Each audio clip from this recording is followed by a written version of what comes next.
associated with you. I will stand next to you when nobody else will. I'm not ashamed of hanging out with you, George. I'm not ashamed of walking into any restaurant with you at my side, and I don't care if people like you or not. You are my guy. You are my girl, Damari, Jenny. I don't care if none of those people in that place like you at all. You're my guy. You're my girl. I'm not ashamed. I don't care what all those people think. Those people are blind. They're in darkness. They're probably going to hell. I don't care what they think. I see what God sees in you.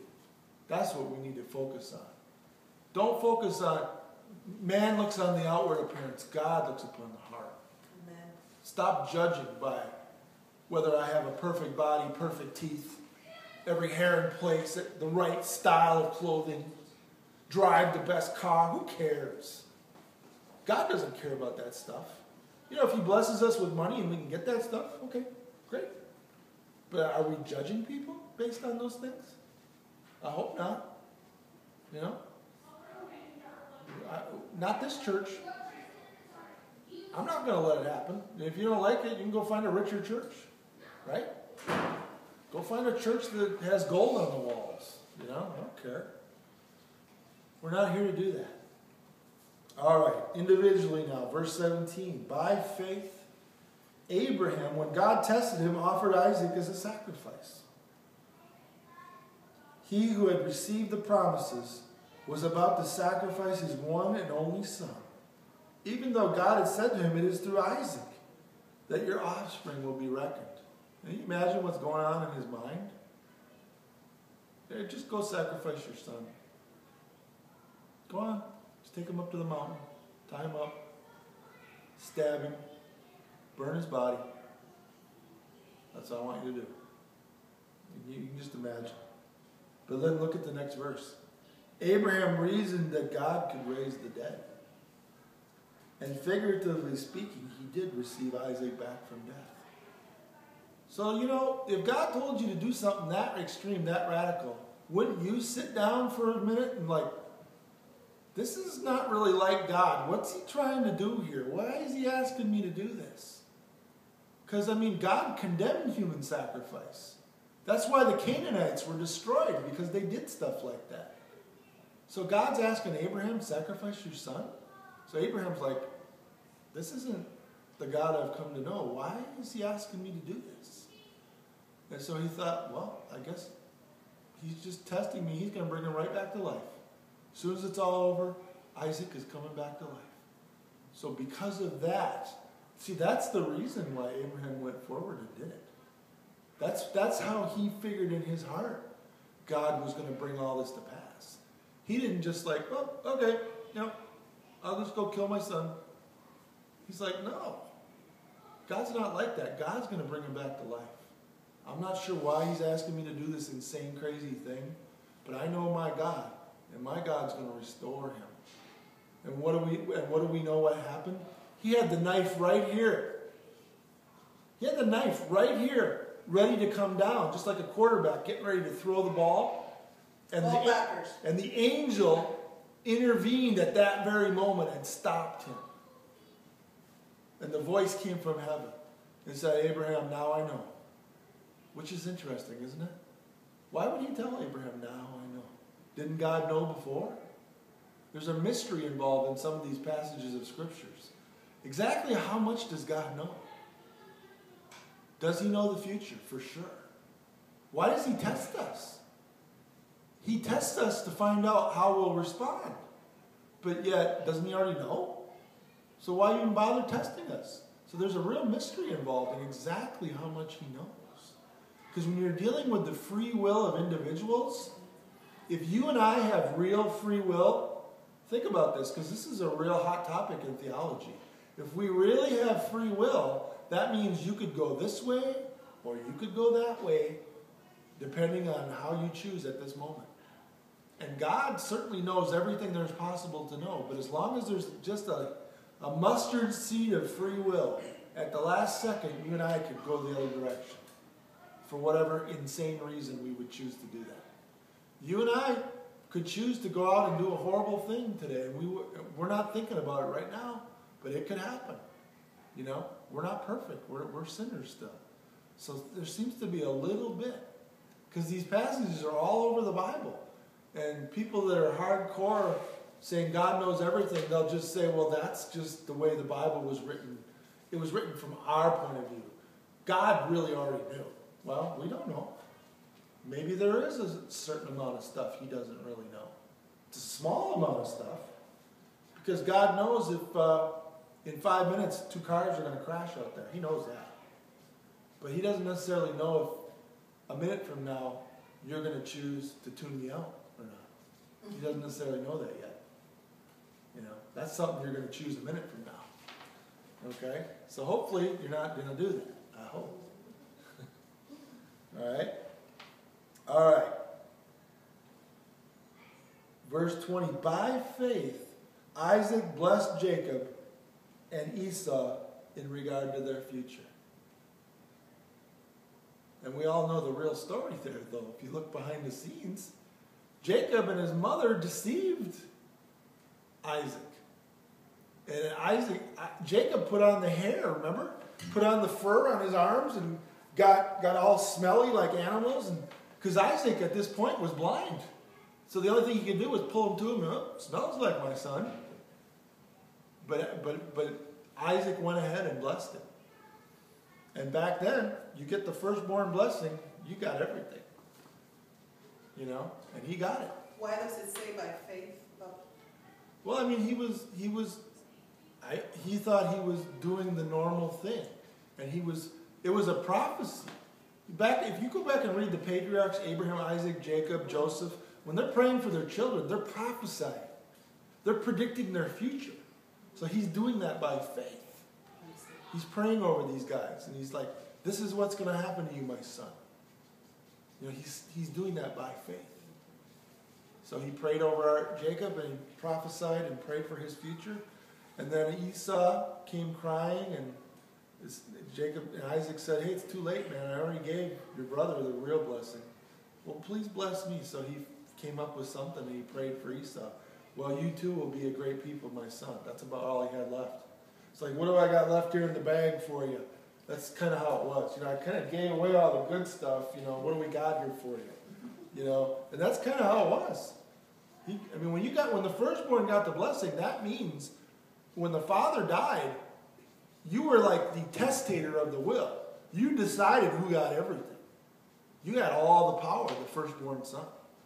You know, you really had control of the estate. So I mean, it was like a win or lose. It was an all or nothing thing when you got the firstborn blessing in the Old Testament. What I think is very interesting is that God will use even sinners to bring about his purpose. Yes. Because Esau had sold his right to that blessing to Jacob. So there was sin all around it. There was sin all around it.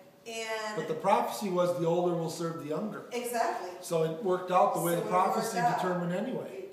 Yeah. Exactly. So, which is amazing. It reminds me of Romans 8 that says that God has the ability to take anything that happens to us and turn it around for our good. Exactly. And I'm sure all of us know that even mistakes that we've made in life or sin, even if we've paid a consequence for our sin, like the Mary was whispering to my ear a minute ago, they've taught us something. They've taught us a lesson. They've built us up. So yeah, it's amazing how God uses even our own sin to accomplish something. Exactly. All right. By faith, Joseph, when his end. Oh, I'm sorry. Verse 21. By faith, Jacob, when he was dying, blessed each of Joseph's sons and worshiped as he leaned on the top of his staff. And again, if you go back, he's praying over them and prophesying over them about what their future will be. You can go back and read it in the end of the book of Genesis. He does that. By faith, Joseph, when his end was near, spoke about the exodus of the Israelites from Egypt and gave instructions about his sons. So Joseph prophesied, we're in Egypt now, but there's going to come a time where we're going to leave. God's going to call us out. So he did that by faith. And you got to realize this is the patriarch. This is the great-granddaddy. Everybody's gathered around to look. What he says, it has an influence. So you're sitting there as a little 10-year-old kid, and there's old granddad, 120 years old, saying stuff. You don't forget stuff like that. You remember that. So he did this by faith. And those little kids very likely lived long enough, the very younger ones, to see that come to pass. Yeah. You know? And it's interesting because they were slaves first, and they went through a very, very tough time. But in its due time, God was faithful to Joseph's faith and did pull them out of it. Right. And this is just a kind of a little trivia thing, but there is more and more evidence that it's very possible that the wisest government counselor in the history of Egypt was a guy named Imhotep. They talk about him all the time in the Egyptian Chronicles. And there is more and more evidence that it's very likely that Imhotep might have been another name for Joseph. And that the actual Egyptian historical chronicles talk about Joseph. Because all those guys had a lot of different names. They went by many different names. And Pharaoh was just a title. They had a name besides Pharaoh. And even Potiphar was probably not his name. Potiphar was actually a title. It wasn't the guy's name back then. So, and there's actually a statue. I've got a book if you ever want to look at it. There is a statue of an Egyptian guy. And you know the coat of many colors that Jacob made for Joseph? You remember that in the Bible? This guy has a coat of many colors. It's like a rainbow of colors. And there's nothing else like it in the Egyptian monuments. There's this one guy, an Egyptian, obviously an important Egyptian, and he's got this coat, this robe on, a multicolored robe. And this is an actual picture. I could show it to you in one of the books I got from archaeology. It's fascinating. Very likely it was Imhotep and it was Joseph. So they're finding out more and more now about a lot of these things historically. All right. Verse 23. By faith, Moses' parents hid him for 3 months after he was born, because they saw he was no ordinary child, and they were not afraid of the king's edict. So here's two parents who the Holy Spirit are speaking to them and saying, do not obey the Pharaoh's orders to expose this child. This child is called. These people were devout Hebrew parents, and they heard the voice of God, and they like, no, we're not going to do it. We have faith. This child has a destiny. And I can relate to this, because I'll tell you, when we went to Panama after JC was born, we went into one of the churches of a couple that we knew that were pastoring, and we asked them to bless JC. And from the moment that pastor took JC in his hands, he started crying. He was trembling and crying. And he literally prophesied over JC. He said stuff, don't let anybody raise this child. Don't let just anybody. And there's something special. I realize I'm speaking as a parent. Might sound like I'm blowing my own horn and my own son. But that guy, I had never met this guy before this trip. And he wasn't he? He was like literally shaking. His wife had tears. And it's like, we're like sitting there like, what is going on? And he said, because he has 2 little kids. Yeah. And he said, I have never felt this even about my own kids. Right. And it was at that moment that Astrid, who back then was like first time she knelt down to pray. She's in the back with my mom, and she walks directly and she kneels, and that's the picture. And that's the altar picture that you see on our van. Yeah, that's the moment just captured it that his cell phone. The whole thing was really strange. It was pretty amazing. It was so really strange. At that moment, I felt like Moses' parents. Like, wow, yeah, something special going on here. Right my son will surpass me easily, I'm sure. All right. Oops, I have a question. Yes. So it was the same day, the same service? It was at a service. I was actually preaching at this service, Stephen. Oh, but it was in Panama in a little church. Yeah. Yeah. It was at the same service. Yeah, we were going to have him dedicated there. Yeah. Yes. It was all at that moment. I mean, we had already had him dedicated, I think, in the U.S., but we wanted to do it in Panama too, just because he's a dual citizen, right? He was holding him, And he was like He was like shaking shaking. and saying all these things. And His he wife was was crying.